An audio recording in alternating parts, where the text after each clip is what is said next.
Welcome back to Cultivating Calm in the Classroom, the podcast that helps new elementary music educators find their footing and their calm. I'm your host, Chris, and you're listening to the second installment in our Building and Boundaries mini-series. Today's focus is observation, not just watching your students, but truly seeing them, reading the room before rushing to redirect, looking for patterns before immediately reacting to consequences. Today, we're going to dive a bit into the power of pausing, how to make meaningful observations, a little bit of brain science, and I'll be giving you some activities you can take into your classroom and use tomorrow. Welcome back to Cultivating Calm in the Classroom.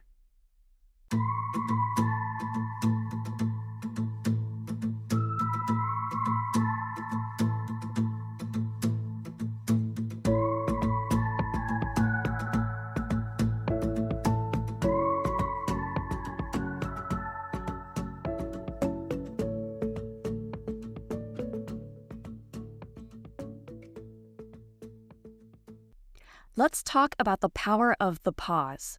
In music, a rest isn't nothing. It's intentional. It gives the next note meaning. The same is true in teaching.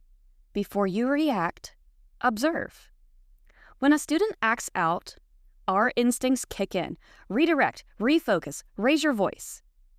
But what if your next great classroom strategy didn't come from reacting, but from noticing?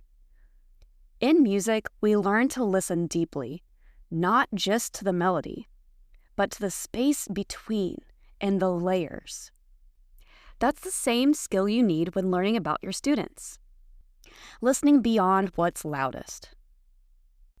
Let's talk about observant teaching, reading the room, not just the lesson plan. Every classroom has a rhythm, and your students are constantly giving you cues. Is a student refusing to sing? Maybe they are insecure about their voice. Is a student under the table? Maybe they're overstimulated or anxious. Is a student constantly humming off-topic songs? Maybe they're trying to self-soothe. Instead of immediately reacting with consequences, pause and ask, what might this behavior be trying to tell me? Here's where a little brain science helps. When students experience big emotions, fear, frustration, confusion, the lower part of the brain, called the amygdala, takes over. That's your fight, flight, or freeze zone. And when that happens, the upper part of the brain, the prefrontal cortex, where the reasoning and problem solving and logic live, they can go offline, literally. So, in those moments, no amount of reasoning or reminders will help if the cortex is shut down for business. What will help? Calm, safety, connection. So how do we help a student move from that survival state back into a space where learning can happen? Music actually gives us powerful tools for this. Start with something simple, like a steady beat activity. Repetitive, predictable rhythm helps regulate the nervous system. Try a simple echo clapping pattern, or introduce a new body percussion pattern. I have also found that my students just enjoy tapping. We start on our toes, go up our legs, our arms, shoulders, head, etc. These patterns ground the brain and offer just enough structure to re-engage the thinking brain. You could also do call and response singing. This isn't just for your warm-ups. It also creates predictability and connection, so can be used elsewhere. Try a short, joyful phrase like, "Hey there, how are you?" and either let the students echo or answer. It blends social interaction with pattern that will gently activate the cortex.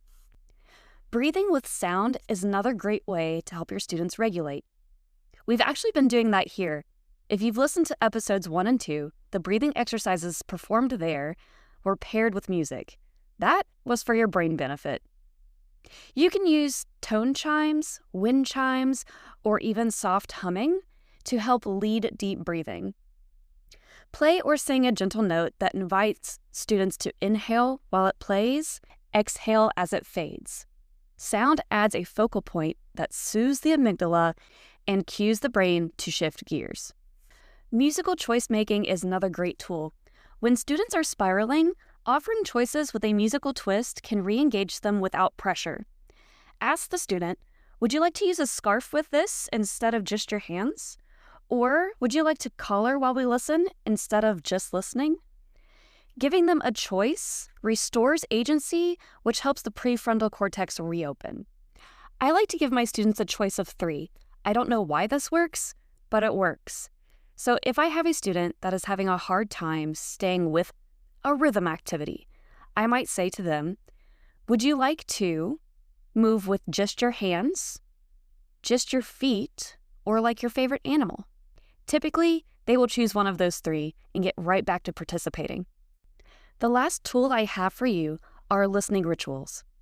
Use a consistent piece of calming music to signal regulation time. Whether it's a slow instrumental piece or a soft lullaby, hearing something familiar helps students feel safe, and safety is the first step towards reasoning. These aren't magic wands, but they are science-backed strategies that work with the brain rather than against it. And as music teachers, we are uniquely equipped to lead the way. When students feel seen and heard, they engage more fully. When you adapt with intention, you're not giving up control, you're creating connection. And that connection is what helps bring their reasoning brain back online.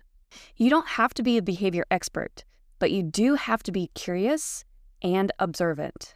That curiosity and those observations will help build trust through conversation and help you find solutions. Let's do a scenario check. Let's say you have a student who's spinning in circles during a movement activity. Because let's be honest, most of us at least have one. You don't think that they're trying to be defiant. You think maybe they're trying to self-regulate, or they're bored, or both. Try looking back on the tools we just talked about. Pick 3 and come up with a solution using those 3 strategies. Then your challenge is to go try them. The next time that student is spinning in circles, see if you can get the student engaged by using one of those 3. Then take notes. What worked? What didn't work? What did you like? Or what did you dislike? Remember, when students feel seen and heard, they engage more fully. When you adapt with intention, you're not giving up control, you're creating connection. Speaking of connections, here's the other piece. Staying relevant. The cultural currency of the music room. Kids come to us carrying their own musical worlds. Encanto, Taylor Swift, Beyoncé, Minecraft soundtracks, CoComelon. Sorry. Whether it's pop, hip-hop, K-pop, or the theme from a YouTube channel that's about making slime, that music matters to them.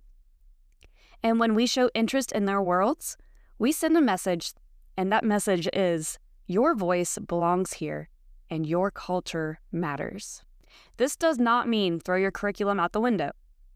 It means you find bridges. Teaching form with a TikTok song. Explore rhythm with a favorite video game jingle. Composing soundscapes to go with their favorite stories. Writing new lyrics to a song they already love. The trick is to let student interest be ingredients and not interruptions. Don't be afraid to ask students to share about their favorite music. You might find some really creative musical ways to incorporate it.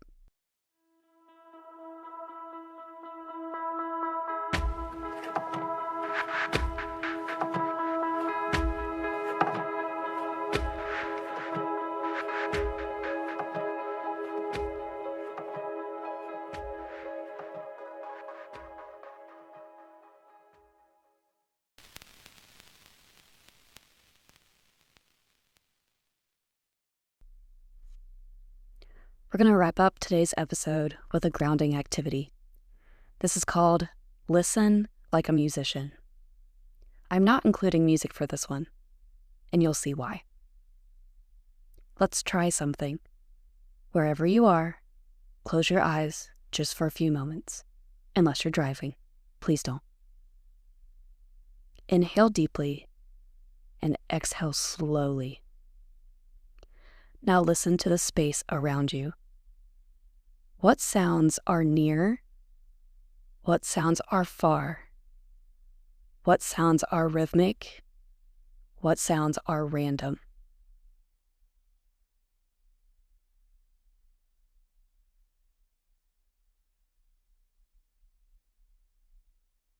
Feel free to pause if you need more time.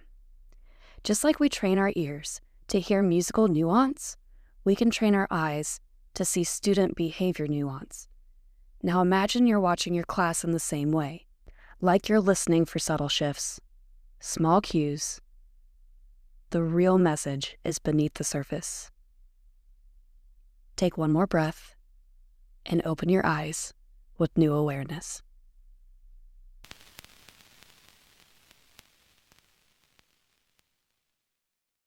That's it for this mini episode of Cultivating Calm in the Classroom.